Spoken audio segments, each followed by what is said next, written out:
countdown to the last comic shop in 5, 4, 3, 2, 1.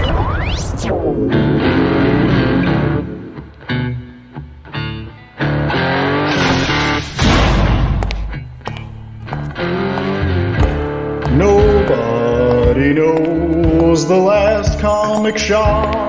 Nobody knows my sorrow. Hey, it is now time for more of the last comic shop. We've been finally let out of lockdown here at the old shop. And we're going to open it up to newbies in order to help them find their way under the comic book tent. And at the shop, we also keep the lights on for those oldies that want to level up by reading the comic books. And I'm the host with the most, Andy Larson, along with Jay Scott and Chad Smith. And as always on our program, we review comics. But in addition to reviewing comics, we also review things like movies. And on today's program, you're getting a 2-for-1. Yeah, we've been let out of our cells, and we're ready to run wild with 2 reviews.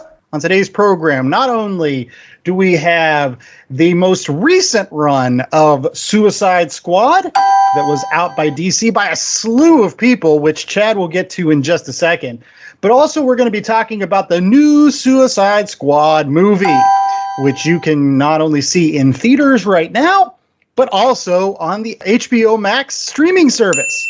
And let's be honest, the reason why we're reading these books is because there's a movie out. Because I don't think we would have picked these up in 1,000 years if there wasn't a film. Oh, man, I was going to go with the whole John Cena, you can't see me. We couldn't see any good Suicide Squad books to pick. It's true. Something. Absolutely. I mean, that's the thing. If you're wondering why we picked the most recent run of Suicide Squad to review on today's program, it's not because we're in some ways recommending it. It's we again had a lot of trouble deciding what Suicide Squad book to read, given the fact that we oftentimes on this program do a comic book that people can go pick up if they want to, that kind of ties in with the recent either TV show or movie featuring these characters. So we always like to, again, bring people into the comic book tent, get those comic books out there in front of people that are especially seeing these comic-related properties on the big screen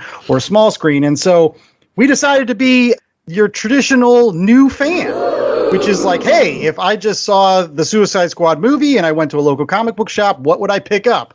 Probably the new run of Suicide Squad. So on today's program, we're going to review all of the newest issues, starting off with the 2-issue run that occurred in the future state, which you might have heard us talk about on previous shows, and then the first 4 issues of the current ongoing run of Suicide Squad, which includes a crossover with Teen Titans Academy, number 3. So those are the books on today's program. Now, Chad, who was involved with making all of these particular comics? So for the future state issues, they were written by Robbie Thompson with art by Javier Fernandez. For the Suicide Squad issues proper, we're looking at issues 1 through 4, where we have Robbie Thompson as the writer throughout. Edward Ponsica is the penciler for issues 1 through 3 and parts of 4. He has help by Joe Prado, who pitches in on inks and finishes in that. And then Julio Ferreira is doing inks the rest of the time. Marcelo Maiolo on colors. And Wes Abbott on letters throughout that. And then for Teen Titans number 3, which crosses over, we have Tim Sheridan as the writer, Rafa Sandoval as the penciler, Jordi Tarragona as the inker, with art assists by Max Rayner and Alex Sinclair, who helped with the Future State stuff. We had Alejandro Sanchez on colors and Rob Lee on letters. The one creative thread throughout all of these myriad of creators that worked on this particular series is Robbie Thompson as the writer. Now, Chad had an opportunity to talk with Robbie last year at C2E2, right before the COVID lockdown in Chicago. And when you got to talk to him, Chad, did you get a feel for this book or any of his other books? So Robbie Thompson, a super nice guy. It's nice to meet somebody that still plays Words with Friends. That was my first impression. But I didn't realize that he worked in TV, but starting with season 7, he worked on Supernatural, he worked on Jericho, he worked on the Human Target TV series. In addition to, where I knew him from was a 12-issue series he wrote called Spidey.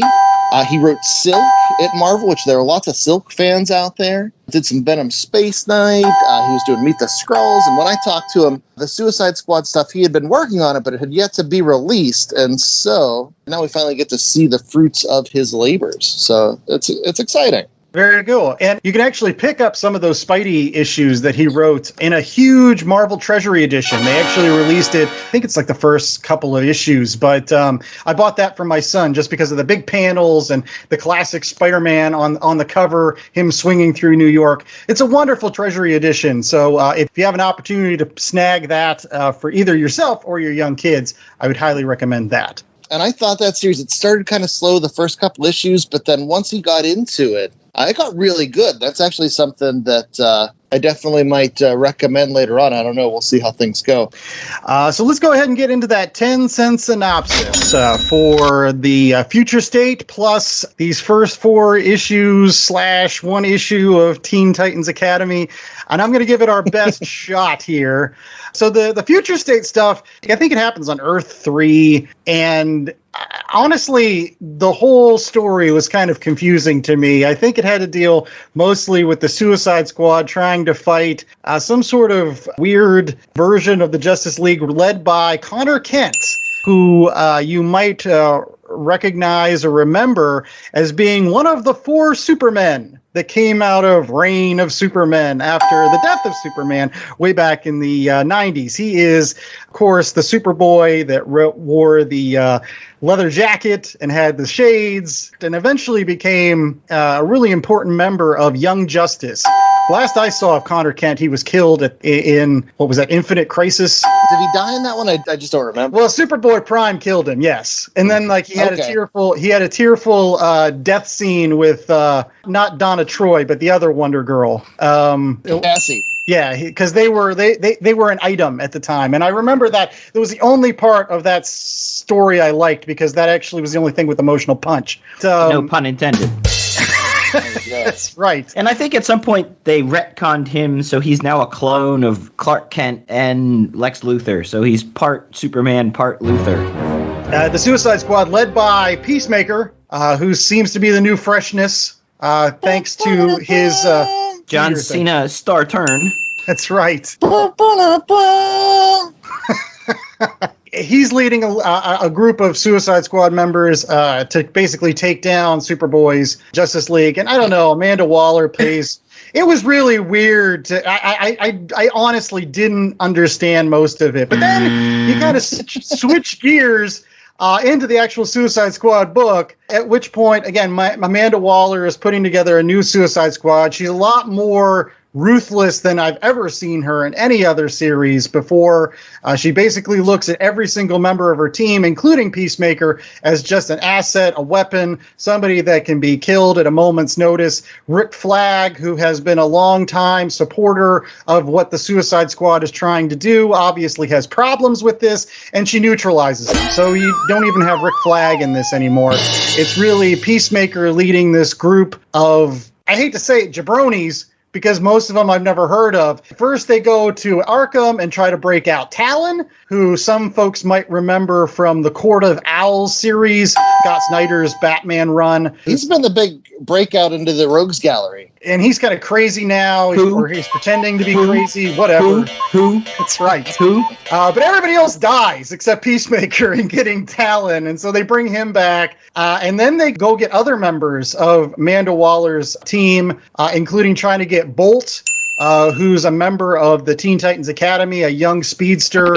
who's kind of got an interesting kind of backstory. I won't lie, she was kind of cool. But they fail in getting her, but they do get Red X, who I guess came from the Teen Titans cartoon show from the early 2000s, right? Yes, that was one of Dick Grayson's identities that he assumed. I didn't know who he was. He's just a dude with a mask. And anyways, he runs roughshod over the new Suicide Squad and then escapes. Random jabronis go into the future and do some stuff that no one cares about. Random jabronis break into Arkham Asylum and fail miserably at their job. The whole point of them for doing these things in issues 1 and 2, it's breaking into Arkham to get Talon. And then in issues 3 and 4 and the Teen Titans, it's breaking into the Teen Titans headquarters to try to get Bolt. Why, though? There's no rhyme or reason to it. I mean, the whole plot device that is pushing the book forward is just getting more assets for the chessboard. Okay, maybe it's setting up to something. Maybe these pieces are like the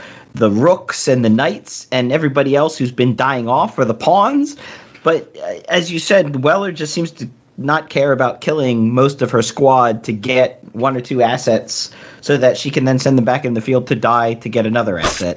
And ultimately, I had a hard time connecting with any of it.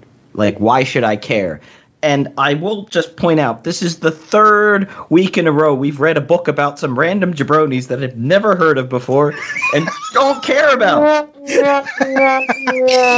No, your points are valid for sure. One of the problems with Future State is exactly what you're talking about, J.A. They didn't provide a lot of context, like across the board, and it was really tough to care about what was going on. But I thought it all seems like it's set up. The Future State issues were important enough just because they're like a sneaky preview of what we're dealing with and why Amanda Waller has gone so crazy. Where in the Future State issues, they go up against, the Dollar General Justice Squad. And that's where you see Waller start doing that thing where she's collecting her pieces.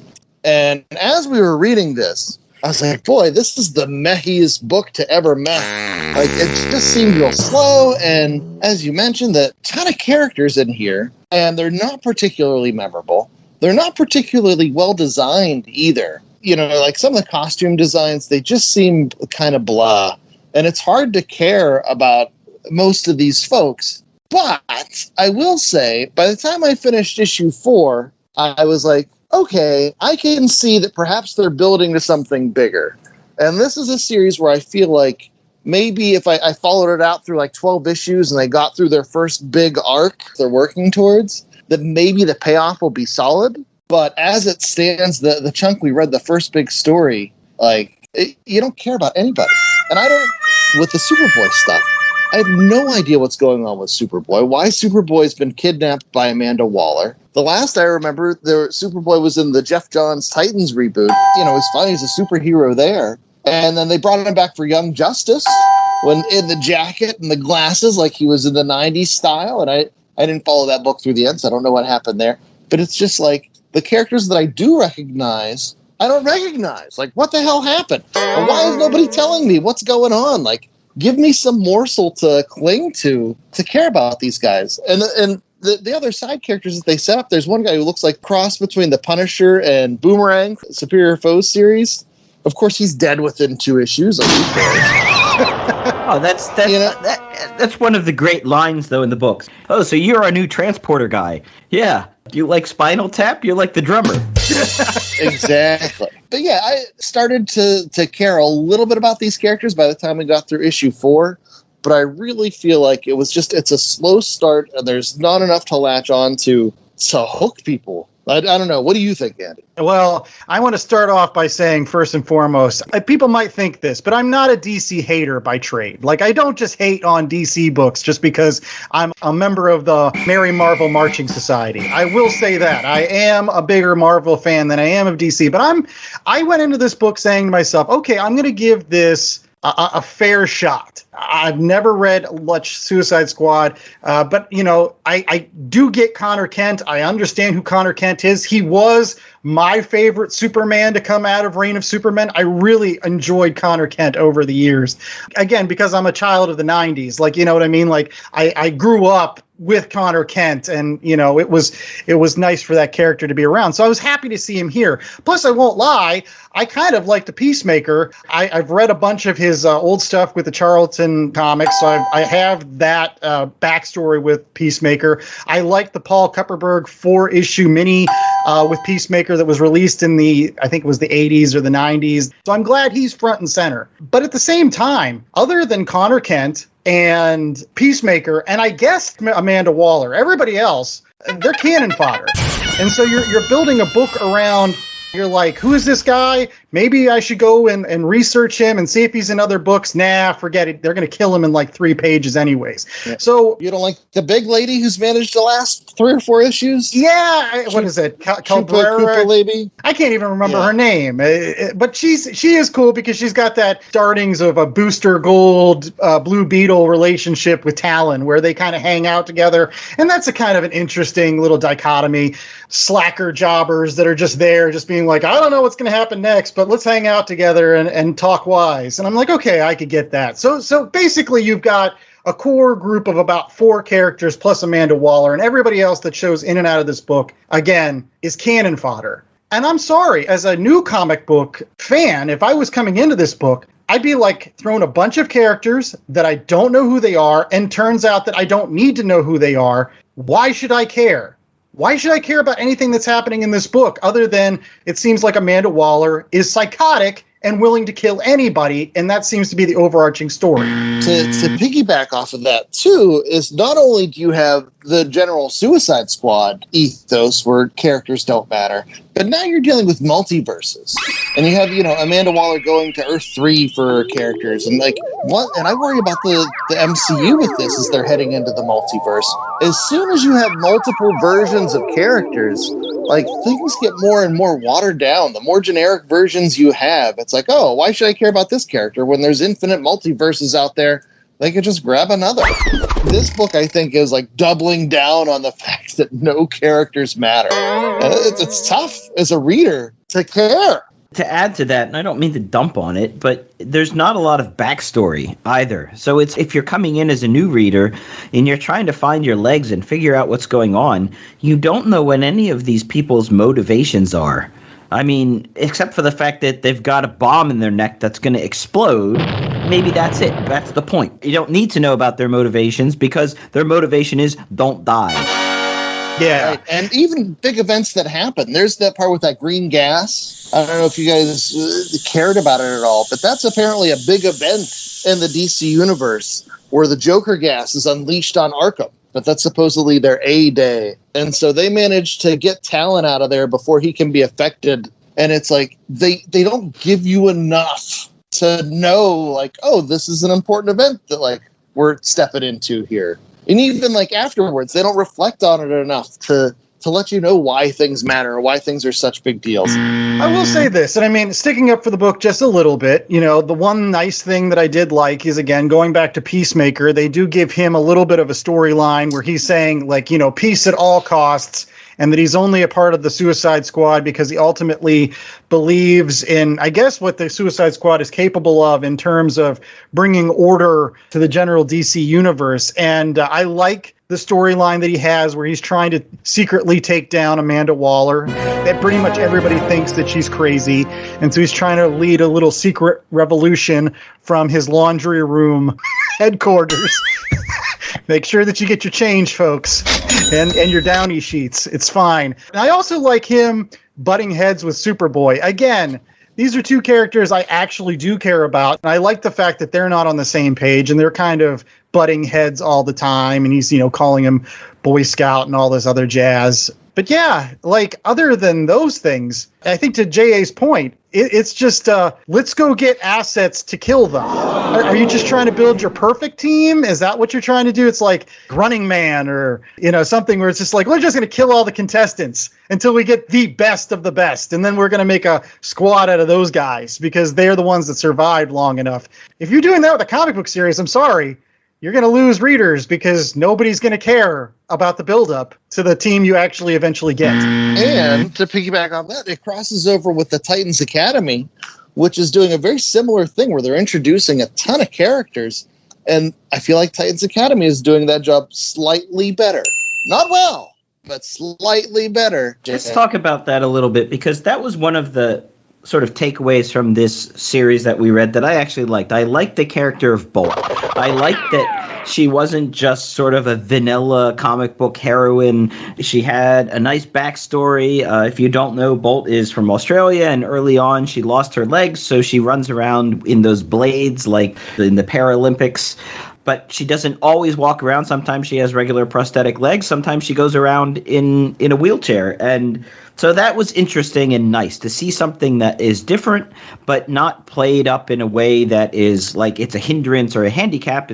That's just her thing. And I felt that it was earned. The way they did it, they didn't make a big deal out of it, but they told you enough so you had the backstory and you could understand why she was the way she was. Right, how her parents basically gave her to mobsters. They ended up taking her legs. Yeah, it reminded me of the best of New Mutants, when New Mutants was getting started, you know, the first couple of issues where you're getting backstory on all these new characters that Marvel was introducing, all these new young teenage mutants.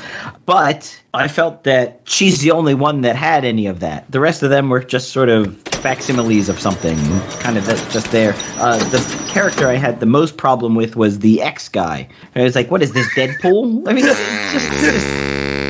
He was the most Rob Liefeld-y character out of all of them. Here comes Red X. He reminded me of like a comic book character I would have made in the 90s that didn't matter what you threw at him, he'd always have some way of getting out of it. Oh yeah, definitely like the Snake Eyes style, like the master of everything. And that's actually, I picked up the Titans Academy. That's been the big mystery throughout that series, is who is Red X? There's a really good issue that follows, and it has Steve Lieber on art, but they have the Bat Squad that goes in and tries to deduce who the Red X is. But they do it in a way where it's not just all action and punching, and like there's some pathos in there, there's some humor in there, and they do a better job than you get at for any of the characters here in Suicide Squad. Well, let's go ahead and get our grades so that we can get to that movie review in just a few minutes. So, J.A., what is our rating scale for these issues of Suicide Squad? Oh, this one's easy, and you'll love it. 1 out of 4 neck bombs. No, it's fitting because, gosh, again, other than a couple characters, I wish most of these folks were neck bombed because I didn't care about them at all. Chad, how many neck bombs are you giving this thing? Okay, so as much as I've ragged on it, like, we didn't talk about the art in this book. The art is pretty solid. It has that style that's a little bit more realistic in nature than I usually gravitate towards. But I thought Eduardo Ponsica, whose name I struggle with, I apologize, but he's doing a really solid job on art. And I feel like the story, as it went on, I felt like it was picking up.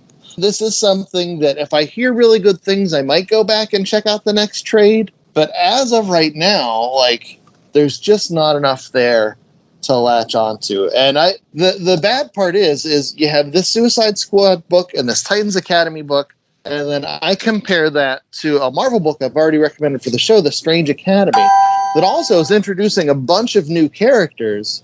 But the thing with Strange Academy is they're focusing on those characters. They're not throwing them into crossovers 3 issues in, like that A-Day situation. They're letting the characters breathe and grow there. Whereas here, you can tell DC, they have that thing where they're trying to rush things. And you want them to slow down. Great storytelling takes time, and they're just not doing that. But at the end of the day, I think this has potential, but it's not there yet. I'm going to give it 2 out of 4 neck bomb disposable characters for the Suicide Squad thus far. All right. J.A.? Yeah, so, I mean, if we're doing neck bombs, it should be like 10 neck bombs. We should blow them all up, right? We shouldn't care.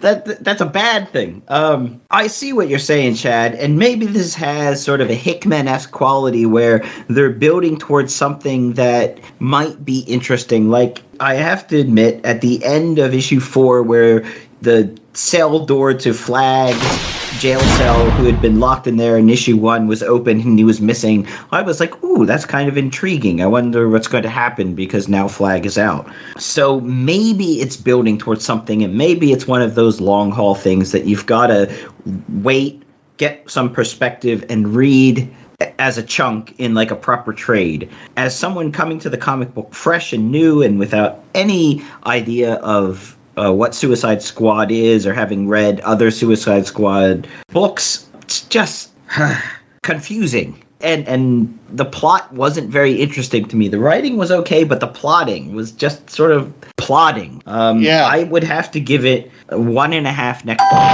Wow, and I think I'm going to echo that sentiment. I think this is a 1.5. And I primarily say that because, again, on the Last Comic Shop podcast, we always like to try to get folks into the comic book tent by saying, hey, go out and read this comic book series, especially if you've seen some sort of tie-in movie or TV show. And again, the Suicide Squad movie with the James Gunn directing, it's going to be huge. So, I mean, I've often said that, like, they should give comic books away at movie theaters. If you go see a movie, you know, you should be like, here's the comic book. I wouldn't give them this Suicide Squad. And that's not a dig on Robbie Thompson. I think Robbie Thompson's an excellent writer. I think he has written some really great stuff in the past. I did enjoy his Spidey run and some other books that he's done. This isn't a ding on him. Honestly, I hope that he was under some editorial constraints to do certain things with this book. I don't know. I didn't talk to him about it. But ultimately, I hope he was, because the way that things are kind of shoehorned into this particular 4 issues that don't make a lot of sense plot-wise.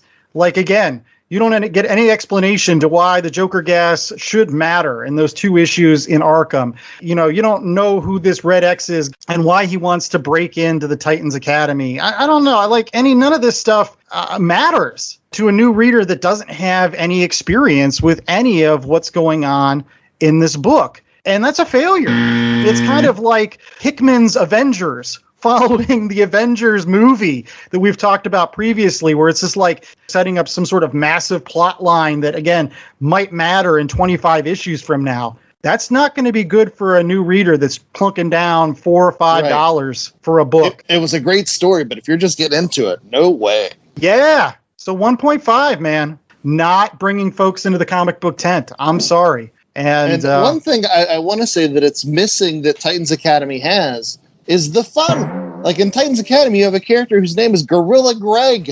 We all know gorillas sell comic books. Where are the gorillas in the Suicide Squad?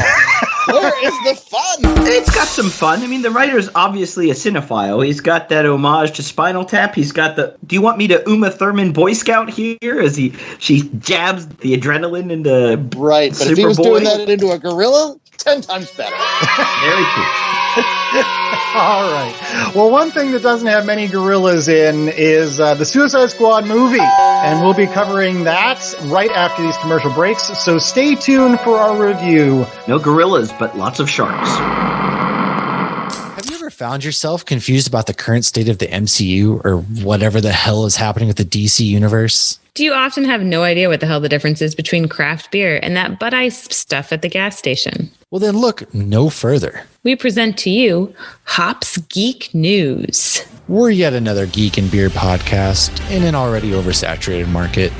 All right. We drink and we pretend we know things. More often than not, we don't really know things, but we do talk some really great topics, and we most definitely can drink.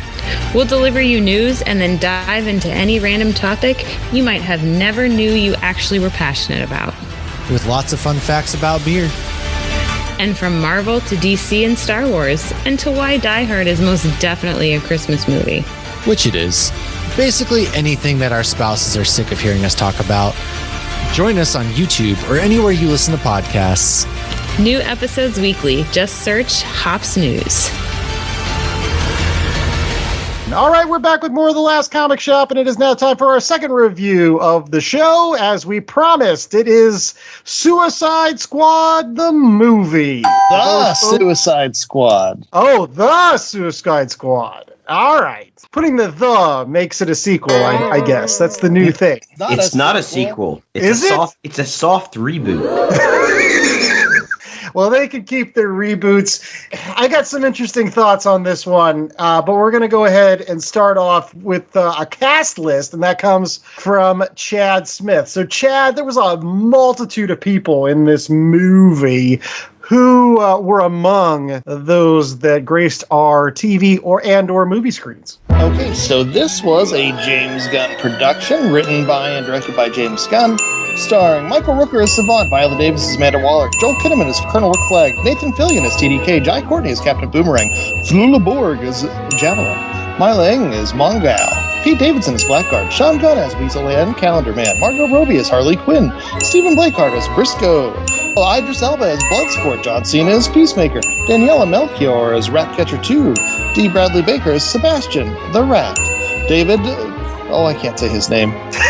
Dasmalkian as Polka Dot Man, Sylvester Stallone as the voice of King Shark, Lynn Ash as Polka Dot Man's mom. It's one of the fun, creepy notes.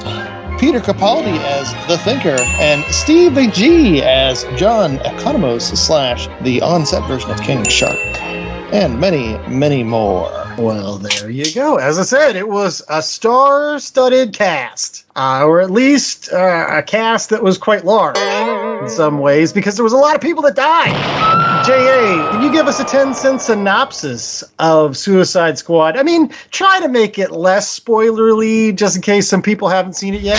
Everyone knows the basic setup of Suicide Squad is that they're these bad guys that have a chip implanted in the back of their neck that'll blow them up if they go off script, and then they're pulled out of prison and go on these missions where they're most likely going to die, and if they don't die and they pull off the mission, they get reduced time spent in jail. So with that setup, their Suicide Squad mission, should they be forced to accept it, is they have to go to the island of Corto Maltese, which is the DC Universe equivalent of like some Central American hellhole, to get these computer disk files on this horrible research that's been taking place there.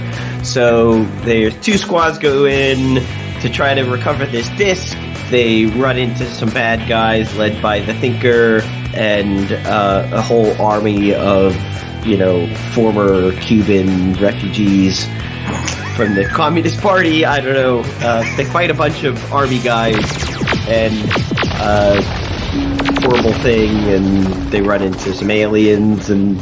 Yes, come on, just say the Starro the Conqueror. Okay, Starro the Conqueror. So sorry. Well, I thought you didn't want me to give away. That's all right. Okay, so Starro the Conqueror is being experimented on. He breaks out, and then they have to fight Starro the Conqueror as he tries to conquer this island nation of Corto Maltese.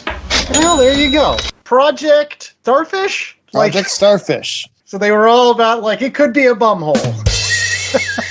Among some other terrific lines in this, I won't lie, the writing was fairly good. It made me laugh occasionally, which is better than a lot of the other DC movies out there. But our initial thoughts, and we're going to start off with Chad, because he took notes. So I think the WB learned from their constant meddling that messed up the first Suicide Squad movie, and they got out of the director's way, and this is what happened as a result. We have Zack Snyder excess only given to an entertaining director. And they gave James Gunn basically free reign to make whatever kind of movie he wanted. And what you ended up with was a movie that was all over the place. It's part comedy, part horror, part kaiju movie, part lovable losers, part Looney Tunes with Harley Vision, part superhero movie. There's so much blood, so much horrific violence. The Warner Brothers name is spelled out in blood spray at the very beginning of the movie, and that lets you know exactly what it is you're getting into. Comparing it to James Gunn's Guardians of the Galaxy, this was like Guardians of the Galaxy if you subtracted some of the heart and added more like trauma-level gore. But there are a lot of things that worked for it. I thought the casting was great. And one of the cool things about the casting that I think made the movie work better than the Suicide Squad comics that I read was that because they had familiar actors, you instantly get like a shorthand of caring about that character. So when I see Pete Davidson's character show up or Nathan Fillion show up, you care about them because, hey, that's Pete Davidson. Hey, that's Nathan Fillion. And then some of those characters go away. And to paraphrase Pete Davidson's Chad character from Saturday Night Live, you're like, Okay. And then you bring on more characters that they dispose of. And it's fine because, like I said, you have that shorthand. You care about the actors, so you care about those characters for that brief moment. While it is horrific with the violence and the gore, and there's that part of me that's of a mature adult that's like, this is way over the top and out of line. There's also the part of me that's like, no, this is kind of awesome. Did you see that guy's head just sliced clean off of his brains falling all over the floor? And like when Harley Quinn, she runs the gauntlet, killing person after person, but you see it and call it Harley Vision. There's like cartoon birdies and flowers and instead of blood spray and all that stuff. That was great. And then with Polka Dot Man was the best part for me. I just pretend these people are my mother and then I kill them. And they would show all the characters on the screen in the form of Polka Dot Man's mother. And it was the funniest thing I've seen in a movie ever, I think. There's a lot going on here that I found entertaining. But yeah, at the end of the day, because everything's so disposable and everything's so over-the-top gory, it's hard to care as much as you would about stuff that's worth caring about. And let's not forget about the mid-movie dance/drinking scene where they're in the bar. Oh, yeah. Polka Dot Man is doing his John Travolta, surrounded by his mom. There you go. That's the hidden Guardians of the Galaxy cameo with Mantis making a sneak appearance in there. Yes. Or in that scene. I think I'm going to go next because I think I can't decide whether I like this movie or not. And I think it's because of all the reasons you kind of named, Chad. I mean, I will say this, that I enjoyed this a lot more than other DC-related movies that I've seen in the past. But still, I'm not sure if I like it because I feel like it's very much a retread. And it's hard to say because a lot of folks think a lot of superhero movies are retreads. But this one felt particularly retready at times. You mentioned that it's like Guardians of the Galaxy without some of the heart. I feel like they were trying at times to push the heart. I mean, every time Ratcatcher 2 was on screen, you knew that that's what they were going for. Relationship with Idris Elba. Like that whole thing was just to, humanize these characters and make you care about them from a deeper perspective. And the friendly rat. Yeah. Like that was kind of like, oh, look at this character that's kind of like Rocket Raccoon / Groot. And I was just like, yeah, I saw that once. It's called Guardians of the Galaxy, and it worked better there. Even like at the end where there's like this terrific little scene with Ratcatcher 1, and he's like, oh, the rats, they end up being the Deus Ex Machina at the end, these armies of rats to defeat Starro. And I gave it away. But anyways, he was like, even the smallest creatures have a part to play. And you're supposed to feel something there, right? You're supposed to be like, oh, that's so wonderful. But I'm sorry, after 2 hours of just blood and gore, like my wife, she had to stop watching it because she was like, this is just way over the top. This is just too much. This is not pleasant at all. Like, I get it that there's supposed to be violence in some of these superhero movies, but this is just yucky. And I was like, yeah, you're right, it is. And so it was hard for me to balance between the yuck factor and the heart factor. I was just like, so what kind of movie are you going for? And I didn't buy Rick Flag at all. Like, Rick Flag was terrible the whole time. Like, he had a cool T-shirt, but that was it. But, like, he was like, oh, we've got to give this stuff to the American people. Oh, we got to tell them what's been doing with Starro. And I'm just like, nobody cares. Nobody cares about this storyline. It's tacked on. It's just me. J.A.? That end scene with the father, the whole time I was like, hey, it's Taika Waititi. I missed the whole heartstrings pulling thing for the fact that I was geeking out that it was Taika Waititi. I was like, oh, is Thor going to come here soon? We're going to see a Thor? And then, parts of the movie I was like, hey, it's that guy from Guardians of the Galaxy. Hey, it's that other person from Guardians of the Galaxy. There are a lot of Guardians of the Galaxy people. It was just a meh movie for me. There were some really nice scenes and some good quips, and I wasn't so bothered by the ultra violence of the whole thing. I mean, to me, it was like Quentin Tarantino violence, right? It's over the top. Supposed to be like Reservoir Dogs where he chops the ear off. I mean, it's supposed to be so grotesque that it's almost cartoony violence, like a Hateful Eight. At the end of it, you were just like, oh, okay. It was like having fast food. Sometimes you have a really nice fast food lunch or dinner because you haven't had fast food for a while. And other times you eat fast food and after it, you're like, yeah, I'm not really full. It was okay. I guess. The fries tasted kind of good, but did I really need to have that quarter pounder with cheese? Maybe not. Probably not. No, I totally agree. This is definitely empty calories.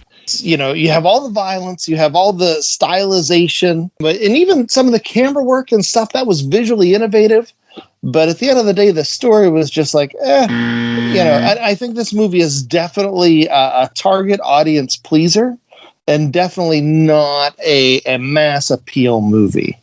You know, basically, if you have people that are into the horror and the heroes and that kind of stuff, they're going to eat this stuff up with a spoon. If you're a fan of James Gunn's style, if you've seen Slither, if you've seen his other works, you're going to see his fingerprints all over this. But at the same time, if that's not what you're into, this is not a for everybody movie. Yeah. And where do we stand on Starro? Is he this horrible, ugly, like face-sucking alien type creature, or is he just, originally conceived in the 60s, comes off as just stupidly funny? I mean, those face huggers. I had to stop myself from laughing at the people that have become, zombified by the face huggers. Can it be both? I mean, yeah. I love the big dumb kaiju, like, going through the city. Like, that was awesome. Right. I mean, I think that was one of the things that James Gunn wanted to do with this movie. I mean, sometimes the thought process was kind of a little bit metafictional, where he's like, you know what's silly? Starro. Let's put him in my movie because he looks silly. Just like Peacemaker, for example. Let's have Peacemaker show up and be John Cena. Yeah, he looks silly, but we'll have John Cena, who's naturally charismatic, play him. So therefore, you'll be like, okay, his helmet does look like a toilet bowl or something. And he is going to eat a whole bag of dicks if he has to. It's true. He had some of the best lines. I didn't believe it at all that he came back from, like, getting shot in the neck and basically bleeding out on screen to have like a post-credit sequence at the end. I don't know how his heart kept on going. It kept on going because they had already made a series afterwards. So I don't know. But that's what I'm saying. That's what made it for me inconsistent or retready or something. Because like you kill Peacemaker to get that satisfying like, oh, here's Bloodsport saving Ratcatcher 2, and that's supposed to make us feel something for the audience, right? But it's like a fake death. It's like a meaningless death because he comes back at the end, and you know he's coming back at the end. They're not going to kill this character. So it's like, what did you do it for? What'd you do? I don't know. I did like the fact that the 12th Doctor showed up. I'm a huge Doctor Who fan, and he just basically played the 12th Doctor in that. He's like, you Yankee Doodle dandies. And I was like, oh, look at that. That's just him playing 12th Doctor again. With a head full of sonic screwdrivers. Yeah, exactly. So I guess I geeked out a few times, just like the both of you. There were some scenes I was like, oh, this is fun, or whatever, but I don't know. Let's get ratings. J.A., what's our rating scale for the Suicide Squad movie? Well, that's easy. 1 out of 4 Starros. How many starfish are you giving this particular movie, Chad? So I enjoy James Gunn. At the same time, I was just listening to our Jack Kirby show, and we had talked about how Jack Kirby works so much better when he had somebody to collaborate with. And while I love James Gunn, I love James Gunn's style, I feel like James Gunn with Kevin Feige makes a much better team, and you get a much better result than what you have here. Just like with the Jack the King Kirby. The stuff with Stan, was a little bit easier to palate than the stuff that he did in his solo career. But with all that said, like, I enjoyed the excess. This harkens back to crappy movies you would rent at the video store on Friday night and watch with your buddies and be like, oh, hoot and holler at the screen, that kind of stuff. And I had a lot of fun with it. So I'm going to give it 2.75 stars. All right, Jay, are you gonna raise that Starro limit, or are you going lower? I think I'm going to have to lower my Starro limit a bit. I mean, we didn't even talk about a whole plot element that was there simply so that they could go in and kill all the revolutionaries that were going up against the bad army guys. So they go to save Rick Flag, and turns out that he's, already partnered up with all these people, but they just kill everyone to get to him. The killing was so cool. Even Idris Elba admitted, he's like, it is pretty cool. Yes. Again, it was sort of like the empty calories bit. I give it 2.5 Starros. Okay. So I guess that's like 2 full 5-finger Starros and one that's been chopped down the side. So he's got like 2 full hands and 1 half hand. Okay. Will he regenerate? Do Starros regenerate like Starfish? I think they do, don't they? In the comic they do, don't they? I haven't read a lot of comic books with Starro. I've read the original. I've read his first appearance in Brave and the Bold, where they first introduced the Justice League of America, and Starro's the bad guy in that. But I haven't read a lot of other stuff, so I don't know if he regenerates or whatever. He is silly. But again, that's why you put him in a movie like this. That's why James Gunn wants Starro, because he's like, that's ridiculous. Let's put it in a movie and make people laugh at it a little bit in addition to all this other stuff. Holy shit, it's a kaiju. That was a great line. And that guy in the chair, he was pretty cool. It was nice at some times. So I can't give it less than a 2.5. This is better than Justice League. It's better than Batman versus Superman, Dawn of Justice. Is it as good as some of the MCU movies? Hell no. Hell no. And I'm not saying that because I'm a Marvel fan. I'm just saying, this is probably, 3 or 4 years too late. And to Chad's point, I feel like James Gunn was too James Gunny here. He didn't have somebody pulling him back and being like, whoa, easy there, boy. All right, let's get you back in the corral a little bit. But there were some good moments. I did like, by the way, Idris Elba is a phenomenal actor. And, everything he says is just wonderful with that British accent. Even putting people down, you're just like, oh, he's so cool. And I liked his little rivalry he had with Peacemaker throughout. That worked. But there was a lot of superfluous characters. Again, Rick Flag didn't need to be in this movie. And I'm glad that they killed him. What if they soft reboot the soft reboot?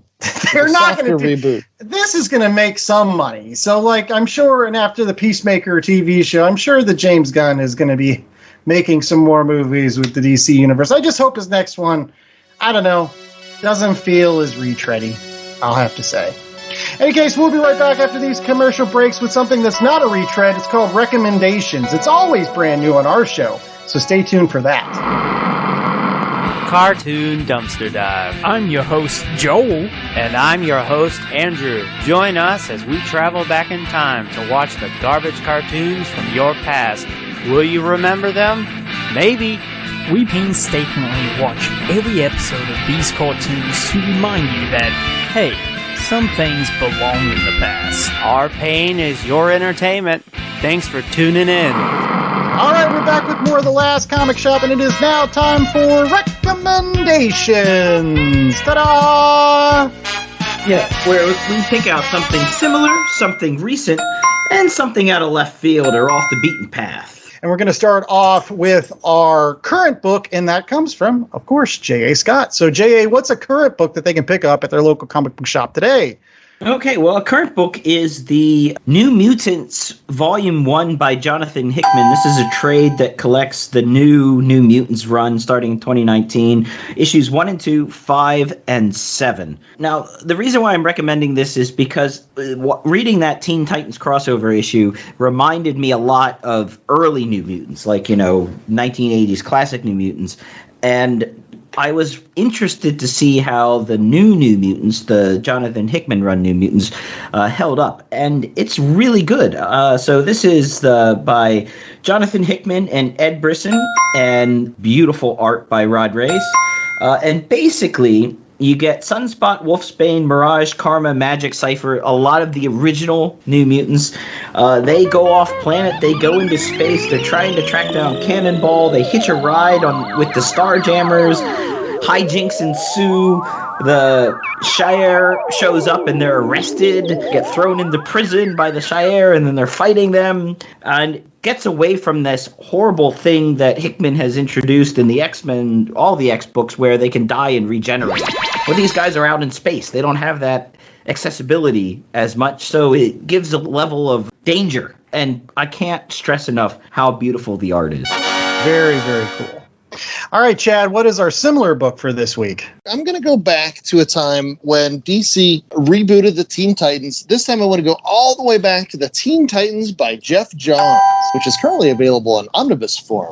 But basically, they took a handful of characters from Young Justice, including Tim Drake, Connor Kent, Cassie Sandsmark, the former Impulse who became Kid Flash, and joined them together with the Marv Wolfman and George Perez Teen Titans. It ran for a couple of years, was a really great series, and then unfortunately it fell victim, I think, to DC and their continuity fixes and pulling pieces like Connor Kent off the board and fast-forwarding things to 5 years later, 1 year later, that kind of stuff. But it was a great story with tons of heart, and you had characters facing down future versions of themselves. And what's scarier for teenagers than looking at the future? And like Tim is staring at himself as the Batman, like the stark, brooding Batman character. And it's a really great run. And Jeff Johns, for as much flack as we give DC in general, Jeff Johns is one of those DC writers that really understands their characters and can cut to the heart of what makes them tick. Boy, did he do that in spades on his Teen Titans run. So you can get it. The Omnibus is the big one, but they also have his run broken down in a couple of different trades out there. But it's Teen Titans by Jeff Johns. It makes great use of all the teenage characters and the classic Titans characters you know and love. It melds them together. It's a really great book. Very, very cool. All right, I've got the out of left field pick this week, and it's similar in the fact that it stars villains. You know, the Suicide Squad, they're supposed to be villains or whatever. And this also actually ties into a show we did 2 weeks ago when we talked about the superior foes of Spider-Man. And one of the comic books that I said that, oh gosh, we should review on this show or do something with was a fantastic book called Spider-Man Spirits of the Earth, which was by Charles Voss. And it's included in a terrific epic collection called The Return of the Sinister Six, which collects issues 334 through 350, as well as Spider-Man Spirits of the Earth. And really, for your money, I can't think of a better Amazing Spider-Man epic collection to get, just because it's got so many really, really great stories. And maybe that's just because I'm biased, because these are the Amazing Spider-Man stories that I really came of age with. This is really the Eric Larson run on Amazing Spider-Man. Yeah, I had some issues of the Todd McFarlane run of Amazing Spider-Man previously, but it was really with Eric Larson's run that I started getting issue after issue after issue after issue and really became a collector of Amazing Spider-Man in those early 90s. So you get some great stories, not only the Return of the Sinister Six, six-parter, but you also get the Powerless 3-issue story where Spider-Man loses his powers for a little while and has to battle some other major foes without his superpowers to save Black Cat. You also get an awesome 2-issue story with Venom on a desert island. The covers alone for those books. Yes.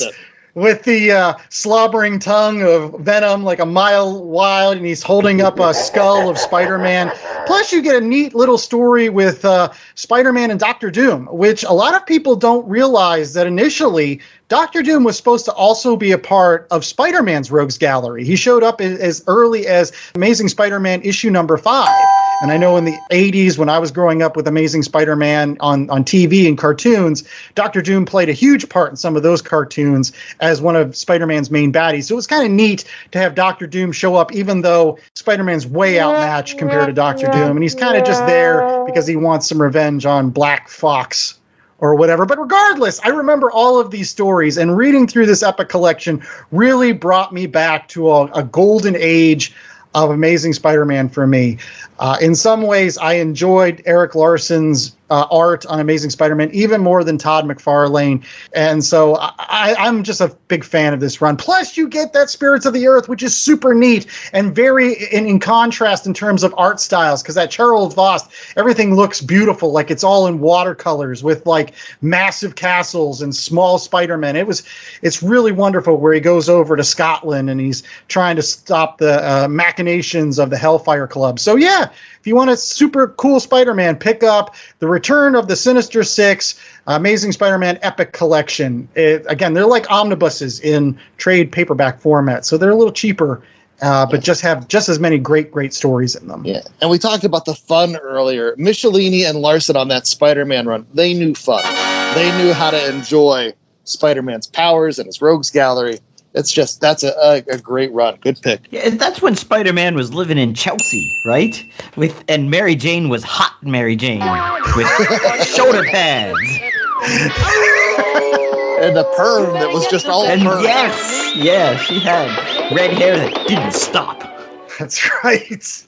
And one thing that never stops is the Last Comic Shop podcast. We've got fantastic episodes coming out every single week. And how can you rate, review, and subscribe to our awesome show? Go out to www.lastcomicshoppodcast.com. It's a terrific place where you can find links to all of the wonderful podcasting platforms where you can find our show, including Apple Podcasts, Google Play, Stitcher, Spotify, iHeartRadio, TuneIn, and Amazon Podcasts, and a variety of other places. Did you say Mamazon podcast?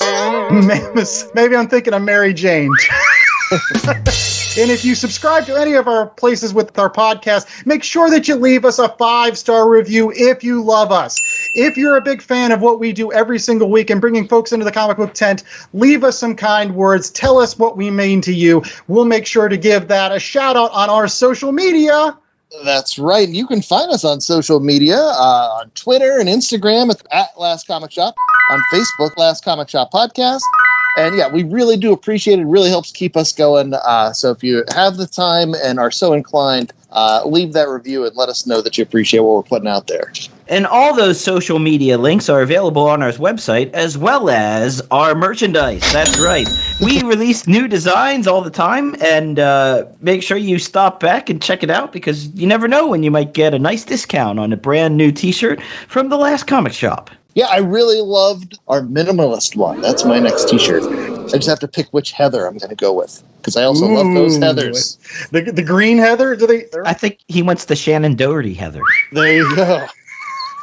And while we may be the Last Comic Shop podcast, we don't want to be the last comic shop. So we encourage you guys to find a local shop near you. You can use the Comic Shop Locator at www.comicshoplocator.com to find a place where you might pick up The Suicide Squad or Teen Titans Academy or Spider-Man Return of the Sinister Six or The New Mutants by Jonathan Hickman and Friends or Teen Titans by Jeff Johns. That's a good one. And also, don't sleep on that Spidey series by Robbie Thompson. That Marvel Treasury Edition has the first 3 issues. That's really good. The rest of it's really fun. You can find all that and more at your local comic shop. Absolutely. And make sure that you also pick up Strange Academy that Chad brought up earlier in today's program. We are actually going to be reviewing that in just a couple weeks. The whole month of September will be our Marvel month. So make sure that you pick up Strange Academy so that you can read ahead and look forward to that review again in the upcoming weeks. And until then, this was The Last Comic Shop. I was the host with the most, Andy Larson. I was joined by Jay Scott and Chad Smith. And as always, stay safe, stay sheltered, and stay the heck away from Amanda Waller, because she'll put one of those neck bombs in your neck, and that'll be no good for nobody. Or in all of your atoms like she did to Clayface. That was cruel. I just want the Suicide Squad to go up against the A-Team and have a montage on. Ooh. Where they're all stuck in a warehouse and they got to start. There's the soldering equipment. Thank God we were locked in a place with that. We can build these non-lethal weapons to just make random Jeeps flip over. Oh, look, here's a box of dynamite. How convenient.